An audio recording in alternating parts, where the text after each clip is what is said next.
Wala ka sa listahan ng Guest Apex, ano ba? Pero pinilit mo pa rin yung katangahan mo.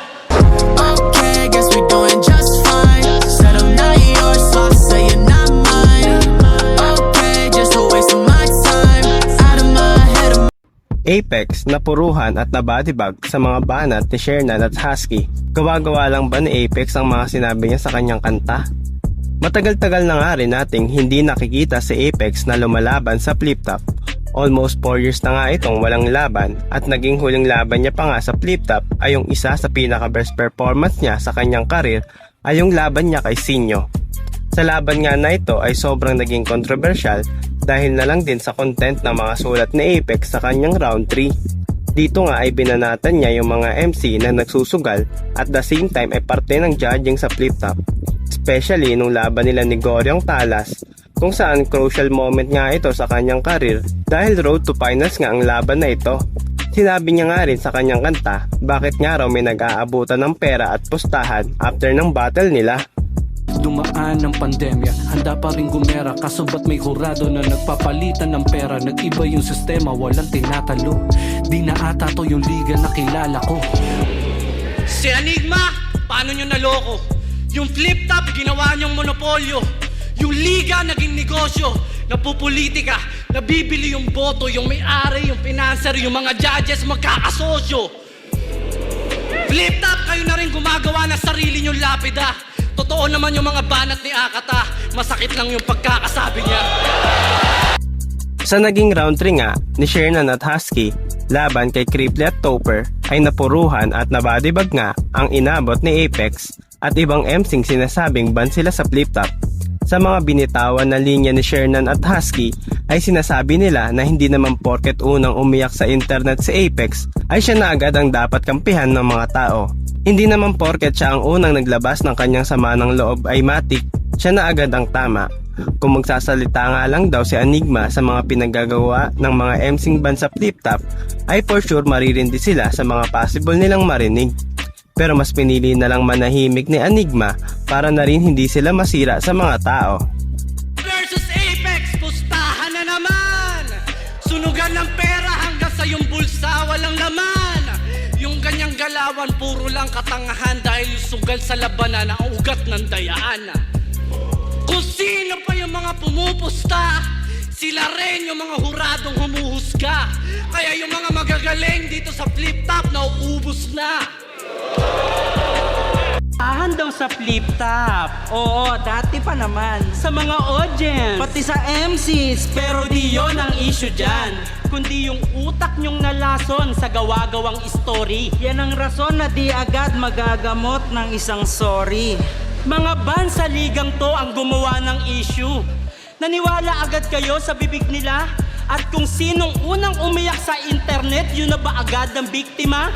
Kung magsasalita lang si Enigma sa pinaggagawa nyo, baka lahat kayo marinde.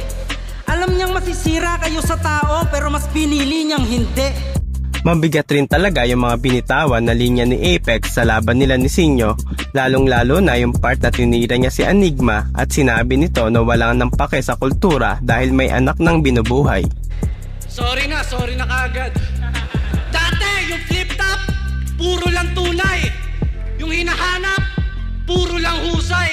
Ngayon parang iba na yung kulay. Wala nang paki si Arik sa kultura kasi meron na siyang anak na binubuhay. Pero pinagtanggol naman ni Shernan at Husky si Enigma sa part na ito dahil yung pera at pustahan ay paratang lang yon na nakakaapekto sa boto ng hurado. Dahil dati pa naman mayroon ng pustahan sa Flip Top. Dagdag pa nila na kung sa pagmamahal lang sa kultura ay wala nang tatalo kay Enigma dahil kahit nga nabugbog ito at may benda sa ulo ay tuloy-tuloy at tinapos niya pa rin ang event.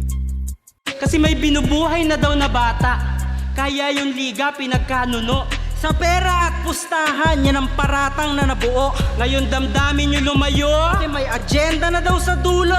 Yung taong handa pa rin tumayo kahit may bendang tanaw sa ulo. Way back 2016, bago yung laban ni Looney at Tipsy D, si Arik na banatan. Tulad nga ng sinabi ni Apex sa kanyang kantang Tuldok ay hindi naman talaga siya invited at sumama na lang siya kay Saki sa Flip Top anniversary. Gusto niya nga raw makausap at makita si Eric para ma-open up yung mga nangyaring misunderstanding sa pagitan nilang dalawa. Flip top anniversary, nag-ayang pumunta doon para magpakumbaba at masabi ko yung rason. Tumama ko kay Zaki sa grabay sumakay, kahit di imbitado pumunta pa sa Y para personal mag-sorry at makipagkam. Pero sa banat naman ni Shernan at Husky, sinabi nila na hindi naman daw ban si Apex sa flip top, kundi ayaw na lang muna siyang makausap ni Enigma dahil na lang din sa nararamdaman nito sa mga binanat ni Apex sa laban nila ni Sinyo. Hindi naman ban si Apex. Ayaw lang muna siyang kausapin. Pinalabas kasi wala sa list, it means hindi invited. Wala ka sa listahan ng guest Apex. Ano ba? Pero pinilit mo pa rin yung katangahan mo.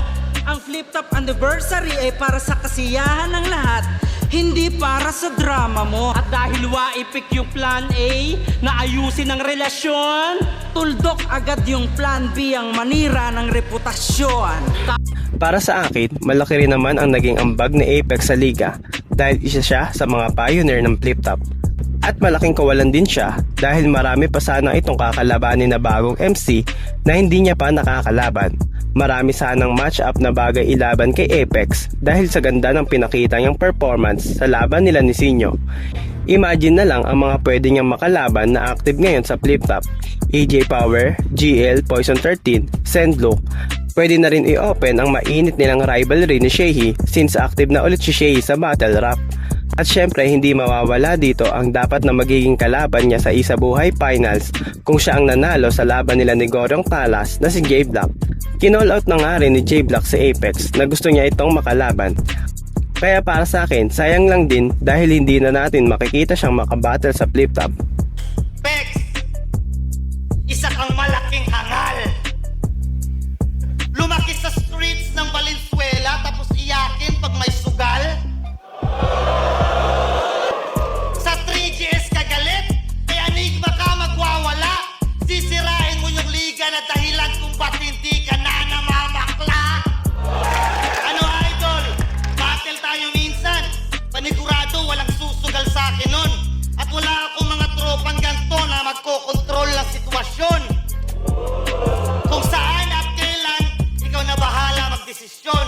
Diba champion ka sa lahat ng liga? Hindi lang ikaw ang ganon. Anong opinion nyo dito mga boss? Sa tingin nyo ba ay tama lang na pinuna at pinagtanggol nila Shernan at Husky si Enigma? Naging madrama lang ba talaga si Apex sa kanyang kanta? O nasa panig kayo ni Apex at umagri na tama lang din na naglabas siya ng saloobin niya sa flip top? Comment down below lang mga boss at babasahin natin lahat ng opinion nyo para sa video na ito. Huwag nyo rin kakalimutan suportahan at mag-subscribe sa aming channel para maging updated kayo sa mga ilalabas at i-upload naming video.